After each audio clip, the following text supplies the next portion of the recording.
Dilip sir, बहुत बहुत स्वागत है आपका। धन्यवाद सर हमें समय देने के लिए। कुछ बेहतरीन एक्शन अप्रैल सीरीज में देखने को मिला है। इस नए फाइनेंशियल ईयर में बाजार थोड़ा बेहतर होने की कोशिश कर रहे हैं। एक बार आउटलुक ही आपसे जानना चाहता हूँ। बताएं सर, क्या बाजार का डायरेक्शन बन रहा है? क्या कुछ और तेजी मजबूती की संभावना है? Good morning, Anilji. Always a pleasure to interact with you and your media. यहाँ से हमको ऐसे लग रहा है कि शायद ये एफआई का जो बहुत इम्पोर्टेंट रोल होता है इंडियन के स्टॉक मार्केट्स को ऊपर जाने में जो मदद करती है, उसका सपोर्ट थोड़ा बहुत दिखाई दे रहा है और उनका शायद जो सेलिंग हो रहा था वो शायद फेड ऑफ हो रहा है और यहाँ से हमको दिखाई दे रहा है मिक्स्ड एट द मोमेंट कि थोड़ा बहुत बाइंग भी दिखाई दे रहा है। So I think that is very important. But having said that, I think इस साल मार्केट शायद एक टेंटेटिव वैसे चलेगा, थोड़ा बहुत साइडवेज चलेगा, थोड़ा बहुत कंसोलिडेशन चलेगा। शायद नीचे में बहुत स्कोप नहीं है, लेकिन ऊपर जाने में मुझे लगता है शायद ये 19,000 के ऊपर थोड़ा जाए तो शायद we will see a good amount of selling coming also. ये valuation still remain a concern क्योंकि ये क्वांटिटेटिव टाइटनिंग जिस तरह से यूएस एंड यूरोप एनफोर्स कर रहे हैं, तो उसका टाइटनिंग लिक्विडिटी एक वैल्यूएशन पे जरूर इंपैक्ट करेगा। तो हम वही देखेंगे कि रिजल्ट अच्छे आ रहे हैं लेकिन स्टॉक्स मूव नहीं हो रहे हैं because a lot of stocks are at a reasonably high valuation. तो यही एक चैलेंज है इंडियन मार्केट्स को। Otherwise I think with our kind of growth that we are talking about 6 which is not very great but still the best in the world, तो उस हिसाब से देखा जाए तो India will continue to do well and Indian markets will do well, but I see that it will be more of sideways in the coming times. Okay, तो ये आपके लिए रिजल्ट्स के हिसाब से बड़ा एक्शन। तो सर, रिजल्ट सीजन ही फिर बताएं, आप कैसा दिख रहा है आपको? अब तक जो नतीजे आए हैं, अभी इस बार कम से कम एक्सीडेंट्स ज्यादा कोई ऐसे खास है नहीं। कैसे देख रहे हैं आप पूरे सीजन को और कहाँ आपको लग रहा है कि अच्छे रिजल्ट आने चाहिए? तो मुझे लग रहा है कि शायद ये कैपिटल गुड्स अभी भी ठीक करेगा।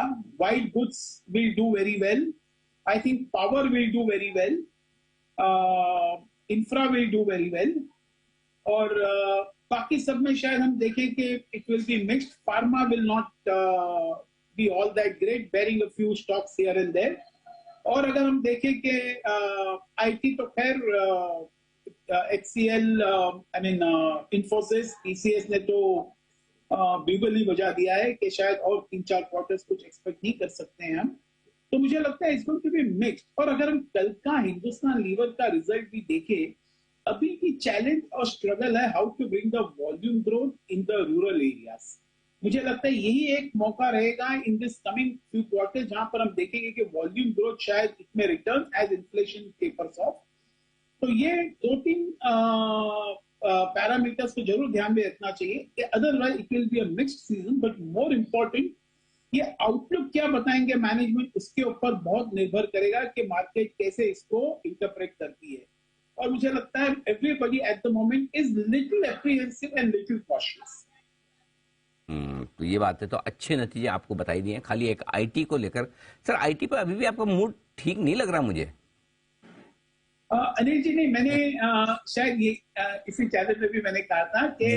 और 2-3 क्वार्टर तो ठीक नहीं रहेंगे, यस। लेकिन फिर भी मुझे लगता है कि शायद एक एसआईपी काइंड ऑफ बाइंग करना चाहिए यहाँ से ग्रेजुअली एंटर करके, और डेफर्ड बाइंग जिसको बोलते हैं वो जरूर करना चाहिए।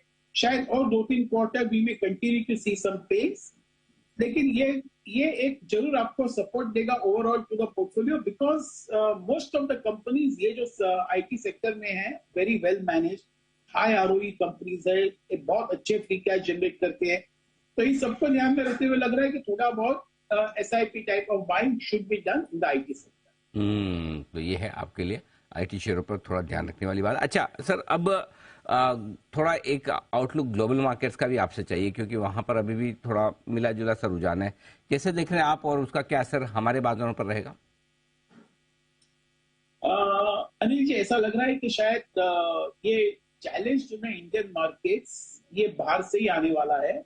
ये ग्लोबल मार्केट से ही इंडिया को एक चैलेंज आने वाला है बिकॉज जैसे मैंने स्टार्ट किया कि जहां पर एक ग्लोबल टाइटनिंग होता है, हम आज तक पिछले 20 सालों में हम देख रहे हैं कि क्वांटिटेटिव ईजिंग, जहां पर notes were being printed in US and Europe and by major countries, तो इसकी ये लिक्विडिटी फ्लो जो थी, उसकी वजह से हमने देखा किस तरह से स्टॉक मार्केट चले, in spite and despite all the situations, all kind of problems. एक लिक्विडिटी बहुत बहुत बड़ी फैक्टर होती है, और 9 out of 10 bull markets liquidity के ऊपर ही निर्भर होती है।